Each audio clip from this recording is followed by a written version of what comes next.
Yo, what's up guys, welcome back to another video. It's been a bit of time. I did post earlier today, I'm pretty sure, but I don't know if you'd have seen that video or not. So if this is the first video of mine you're seeing since I haven't posted for a few days, I was a bit sick. I'm still quite sick.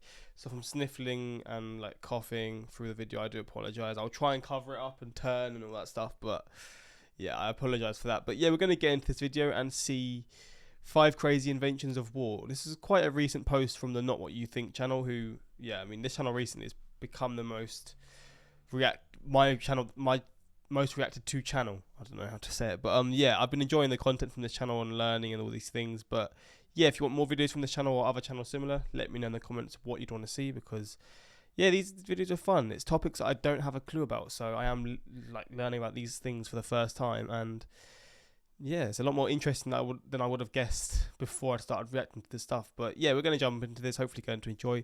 Links are in the description to my Patreon if you want to see some more of my reactions, but without talking too much, we're going to jump into this. So yeah, let's check this out. Dead or wounded soldiers being pulled out the battlefield. They're alive and well, and in fact heading into combat while lying inside torpedo shells. What? This Whoa, what? We're not just starting this for the start of the video. What? Well, and in fact heading into combat while lying inside torpedo shells. This is the bouncing bomb, and rumor has it was feared even more than a bouncing tire. Then there was a flying platform to get soldiers high up in the sky. I mean, why slide when you can fly? And why bounce when you can roll? Like the wheel of death that almost killed the same admirals that were there to give the project a thumbs up. And finally, there's the first aircraft that could both hover like a chopper and fly like an airplane, except for no one dared to fly it. So here are 5 inventions that don't slide, bounce, fly, roll, and hover anymore. Oh, this is going to be crazy, man. This intro's got me so much more hooked than I already was. The title was interesting. This has got me a whole load more interested. During World War II, General John O'Daniel, the commander of the 3rd Infantry Division, came up with what he thought was an ingenious idea. Torpedoes captured from Italians were cut in half and attached to form sleds to pull 12 soldiers behind a tank. O'Daniel called them battle sleds, and they were to be used to transport troops into heavily defended positions. Instead of running behind the tank, an infantry squad could accompany the tank without being exposed to small firearms. What? Similar to the armored sleds of the Red Army, where a single sled could carry soldiers over the snow and also be used by 3 or 4 people to take cover. But O'Daniel's battle sleds had more functionality. Soldiers were pulled forward in the path made by the tank's tracks, which would eliminate the risk of stepping over anti-personnel mines. Most importantly, in an area with tall bushes, they could be transported into the battlefield without being noticed. One soldier in the front could simply pull a release wire, which would detach the sled from the tank, allowing soldiers to remain hidden until they ambushed the enemy. Oh. Even though all 360 sleds produced saw battle in 1944, there were some problems. I bet. Rough terrain and ditches made the ride impossible, and the failure of the release what a lovely little ride going over all these rocks. mechanism in some instances made the battle sleds not reliable. These issues and the introduction of armored personnel carriers forced the battle sleds to slide into history books.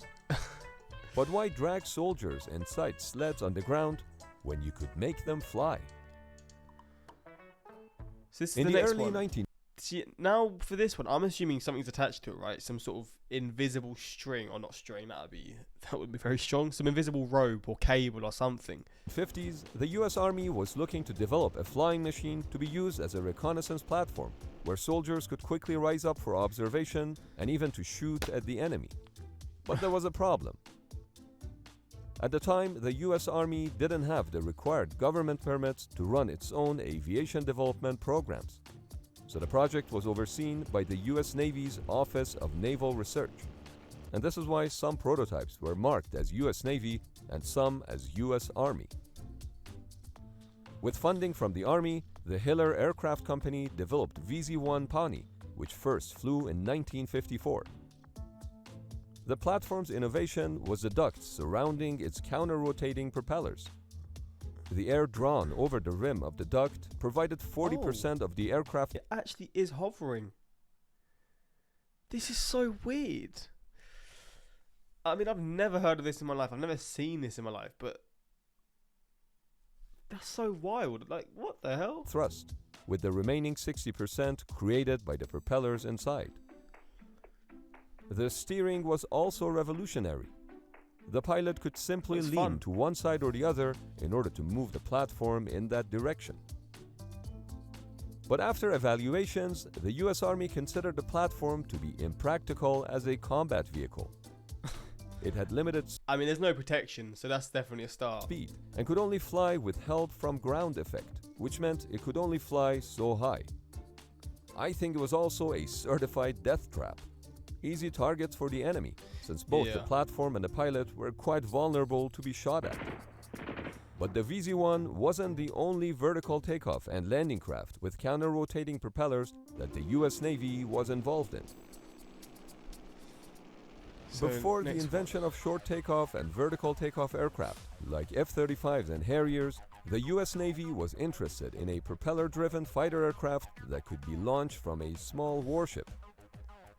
The result of their cooperation with Convair was XFY Pogo, a delta-wing propeller plane powered by a It literally takes off vertically. What? turboprop engine which could fly and land on its tail. It had counter-rotating propellers, so the engine wouldn't turn the airplane instead. Being an unusual experimental airplane, no pilot wanted to risk flying it. What the hell? Now, this video is crazy. I'm actually so mind blown by some of these things. But a Convair engineer test pilot and Marine Reserve officer, Lieutenant Colonel J.F. Skeet Coleman, volunteered for the job. What a He guy. had to use a special ladder to get into the cockpit and then sit in facing the sky. I assume Pogo- it's kind of similar to what people who fly rockets have to do. Like when they go into space, it's kind of a similar sort of way. But in this case, you're not flying. I'm actually so baffled. Obviously, you're not flying to space. You're just flying. Does it always stay upwards, or like when you're in the air, does it sort of change the way? I don't know. I'm so confused. Pogo's first test flight happened in August of 1954, where the airplane only took off vertically, hovered about 20 feet off the ground, and landed back on its tail. Oh my days. This was the first free vertical takeoff in history done by a fighter plane. But the first conversion from vertical to horizontal flight took place 3 months later, in November of that year, with over 3,000 officials watching intently. This was the first flight ever in which a pilot flew both aerodynamically and in a hover. Wow, what the hell? The most difficult part was landing Pogo. Once back in vertical position, the pilot had to rely on the helicopters flying nearby as a guide to adjust his rate of descent, and had to look over his shoulder to spot his landing, which he managed to do perfectly. Jeez. Around the same time, the US Air Force was also experimenting with something similar, a VTOL jet aircraft. Now this looks crazy. This looks wild. You can't even see anything like how it's hovering. It's just, it looks like it's just levitating. It was called X-13, which would take off while hanging from a platform. What the hell? Would then switch from vertical to horizontal flight and then hang back onto the platform. The X-13 had a maximum speed well below Mach 1, just like Pogo. With more testing, even though the concept was proven to work, it wasn't quite feasible for a variety of reasons. For instance, the pilot had to look back behind himself during landing to properly stabilize the aircraft. Yeah, I mean, there's definitely risk of crashing, and obviously there's a lot of disadvantages to it. It's cool to look at, but I guess it's not really practical. Which could be accomplished only by the most experienced pilots. Not to mention the risks with landing Pogo on a moving ship in the middle of the ocean. On top of that, regular fighter jets had top speeds that approached Mach 2, and Pogo, with a top speed below Mach 1, was at a great disadvantage. So only 2 years after its first flight, Pogo was cancelled. But enough about American innovations. It's time for some British engineering. Come on. When it comes Boys. to launching explosives from water toward land, the Brits had a few tricks up their sleeve, and the Wheel of Death, formerly known as the Great Pangendrum, was one of them. The Great Pangendrum was made up of a pair of wheels with rockets attached to them, like a fireworks pinwheel, but loaded with 4,000 pounds of explosives. The secret weapon was to be used during D-Day, where hundreds of them would be launched Oh, it's going over the water. What? from landing craft. They would then roll over water onto the beach, where they would explode upon hitting fortified German positions along the Nazis' Atlantic Wall. Luckily, before going all in, the Brits brought a couple of Pangendrums to the beach to test them out, which proved the great Pangendrum to be completely out of control. Even though the Pangendrum could move at over 60 miles per hour, it was quite sensitive to the thrust of the rockets. Even if one rocket failed on one side, the Pangendrum would start turning in that direction, which meant it could end up anywhere, and it did. During its final test, the wheel flipped on its side, made a U-turn, and headed toward a viewing panel where admirals and generals were sitting, forcing them to run. The Great Pangendrum never became operational, but it did go down in my books as the only thing that ever chased a dog on a beach. Oh, the poor dog! No! Brings us to the next and final British marvel. Mate, imagine that went wrong. The bouncing bomb. The bouncing bomb. The invention of the bouncing bomb goes back to the beginning of World War II, when British were looking for a way to destroy enemy dams and battleships. A traditional method of destroying such targets was to use torpedoes, but underwater obstacles like torpedo nets would prevent such attacks from succeeding. So the British came up with the bouncing bomb, which was designed to bounce on the surface of water. Upon impacting the dam, the bomb would sink and explode underwater at a predetermined depth, since underwater explosions can cause much more damage than a detonation in the air. Really? But these bombs could even bounce off the ground. In preparation for the drop, a 500 rounds per minute backspin was added to the bomb while still inside the aircraft. Spinning improved the bouncing across the water, but the backspin ensured that after hitting its target, the bouncing bomb would move back towards the surface as it sank. But dropping these bombs was very risky, since they had to be dropped about 60 feet off the surface. This put the pilots in danger, as bombs could bounce back and hit the aircraft before the pilots had enough time to move away.